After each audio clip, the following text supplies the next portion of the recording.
दोस्तों, कुछ अरसे पहले अफगानिस्तान में दरियाफ्त होने वाले लिथीनियम के ज़खायर हों या चाइना की मदद से क्रूड ऑयल की तलाश, अफगानिस्तान ने तमाम दुनिया को हैरत में डाल रखा है। लेकिन आज हम इस बारे में बात नहीं करेंगे, बल्कि आज हम आपको तालिबान के एक ऐसे मेगा प्रोजेक्ट के बारे में बताएंगे जिसकी मदद से न सिर्फ वो अपने मुल्क को दुनिया की बड़ी ताकत बनाने में कामयाब हो जाएंगे, बल्कि इसके जरिए वो अब तमाम दुनिया को बदलने का इरादा भी रखते हैं। एक ऐसा प्रोजेक्ट जो ना सिर्फ अफगानिस्तान में तरक्की के नए दरवाजे खोलेगा, बल्कि एशिया की तकदीर बदल कर रख देगा।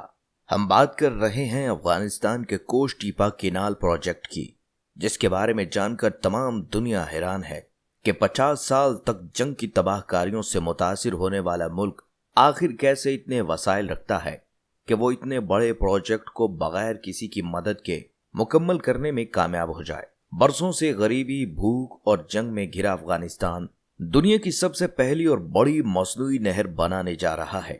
285 किलोमीटर लंबी और 500 फुट चौड़ी इस नहर का नाम टीपा केनाल है, जो अफगानिस्तान की तकदीर बदल देगी। इस नहर को बनाने के लिए अफगानिस्तान की हुकूमत ने किसी से कोई मदद नहीं ली, ना ही कोई इक्विपमेंट और ना ही कोई इंजीनियरिंग टीम। चंद दिन पहले तकरीबन 100 किलोमीटर तक इस नहर की खुदाई हो चुकी थी। लेकिन सवाल ये पैदा होता है कि अफगानिस्तान को इतनी बड़ी नहर बनाने की जरूरत क्यों पेश आई। अफगानिस्तान को एक मुकम्मल लैंड लॉक कंट्री कहा जाता है क्योंकि इसके किसी हिस्से के साथ कोई समंदर नहीं लगता। अफगानिस्तान को Pakistan, Iran, Tajikistan, Uzbekistan, Turkmenistan और चीन की सरहदों ने घेर रखा है। यानी अफगानिस्तान मुकम्मल तौर पर दूसरे ममालिक की सरहदों के दरमियान है और अफगानिस्तान दुनिया के उन चंद ममालिक में शामिल है जिनका 70% हिस्सा पहाड़ों पर मुश्तमिल है। इस मुल्क की 80% पानी की सप्लाई को हिंदुकुश के सिलसिलों से आती है। अफगानिस्तान में 4 बड़े दरिया हैं जिनसे इसे पानी मिलता है, लेकिन ये चारों दरिया अफगानिस्तान के पानी की जरूरतों को पूरा करने के लिए नाकाफी हैं। यही वजह है कि अफगानिस्तान हमेशा से पानी के मसाइल का शिकार रहा है।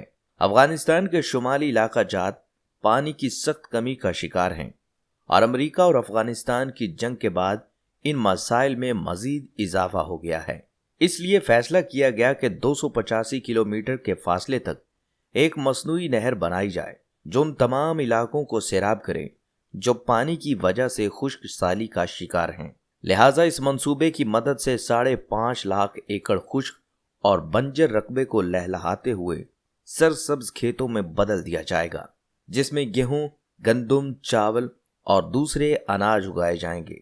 अगले 2 सालों में अफगानिस्तान इस केनाल की मदद से न सिर्फ अपने मुल्क की जरूरियात के लिए गंदुम और दूसरा अनाज उगा सकेगा, बल्कि 50% गंदुम दूसरे मुल्कों को एक्सपोर्ट करने के काबिल भी हो जाएगा। दोस्तों, ये प्रोजेक्ट मार्च 2022 में शुरू हुआ था और उम्मीद की जाती है कि जिस तेज रफ्तारी से काम जारी है, ये प्रोजेक्ट 2025 तक मुकम्मल हो जाएगा।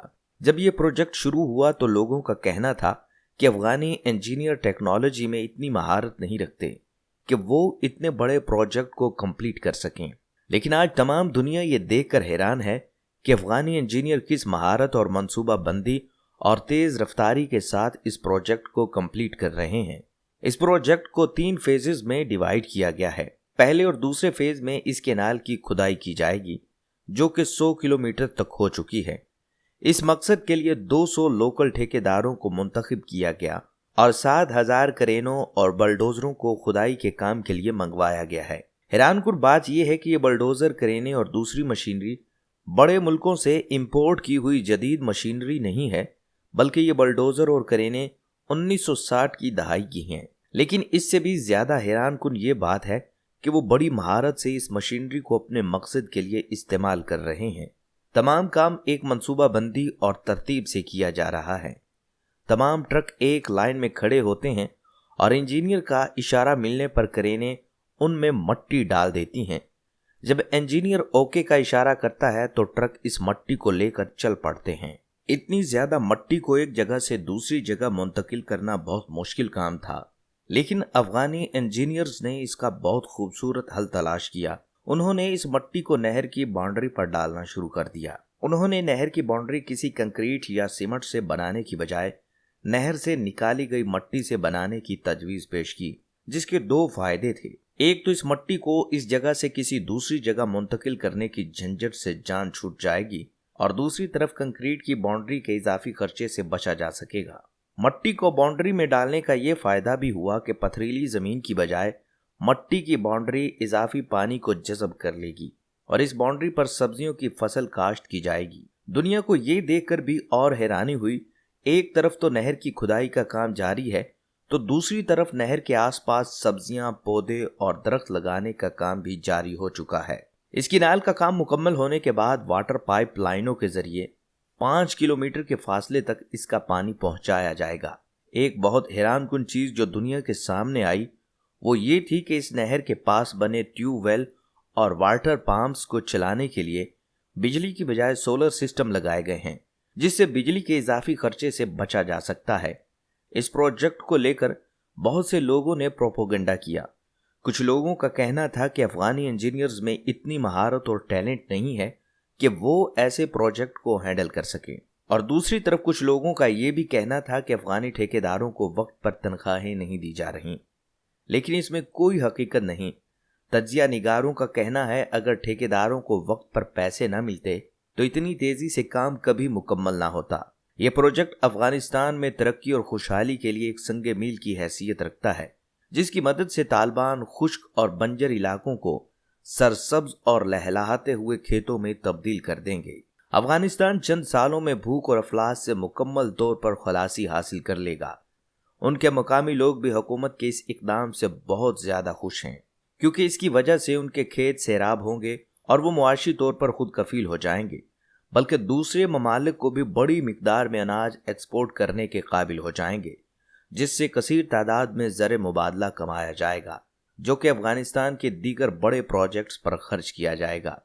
اس کے علاوہ یہ بھی کہا جا رہا ہے اگر اس تیز رفتاری سے افغانستان میں کام ہوتا رہا تو امید کی جا رہی ہے کہ آئندہ چند سالوں میں افغانستان ایک بڑے زرعی ملک کی حیثیت سے دنیا کے نقشے پر ابھر کر سامنے آئے گا۔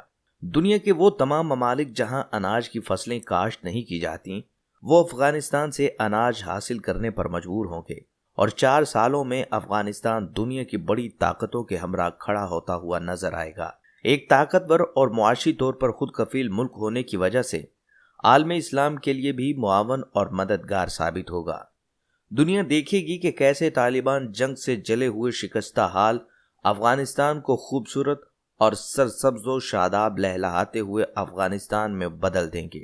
افغانی طالبان نے نہ تو جنگ کے بعد اپنے حالات کا رونا رویا اور نہ ہی کشکول لے کر IMF کے پاس $1 ارب کا قرضہ لینے پہنچے، بلکہ انہوں نے مردانہ وار اپنے حالات کا مقابلہ کیا اور اپنے موجودہ وسائل کو اچھے طریقے سے استعمال کرتے ہوئے اپنے ملک کو ترقی کی راہ پر گامزن کیا۔ انہوں نے نہ تو ماڈرن اور ترقی یافتہ ہونے کے لیے دین سے دوری اختیار کی اور نہ ہی کرپشن کے ذریعے بیرون ملک میں اپنے اکاؤنٹس کھولے، بلکہ پوری دنیا نے دیکھا کہ انہوں نے کم وسائل کے ساتھ انتہائی قلیل مدت میں اپنی عوام کی بھلائی کے لیے کام کیا۔